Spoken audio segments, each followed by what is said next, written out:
બીજા મહત્વપૂર્ણ સમાચાર જ્યારે બિહાર વિધાનસભા ચૂંટણીને લઈને પીએમ મોદી સાંજે 6 કલાકે બીજેપી મુખ્યાલય જશે બિહાર।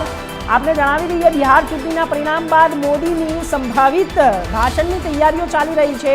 पीएम मोदी सांजे 6 कलाके बीजेपी मुख्यालय जशे। आ एक फैक्टर बतावी रह्युं छे के ज्यारे जीत पहेलाथी ज नक्की करी देवामां आवी छे, अत्यारे एक आ बहु मोटो प्रश्न अने सवाल पण छे। अने आ एक कॉन्फिडन्स आत्मविश्वासनी वात करीए के जे एनडीएनो आत्मविश्वास छे ते कही रह्युं छे के एनडीए हाल जीत तरफ आगळ वधी रही है। जे वलणों दर्शावी रह्या छे। पीएम मोदी सांजे 6 कलाके बीजेपी मुख्यालय पहोंची जशे ए पहला अत्यारे हाल समाचार सामे आवी रह्या छे। आपने जणावी दीए 197 पर एनडीए छे, 41 पर महागठबंधन छे, 5 सीटों अन्यने मळेली छे, 243 विधानसभानी सीटों छे। बीजेपी ज्यारे 90 छे, जेडीयू 79 छे।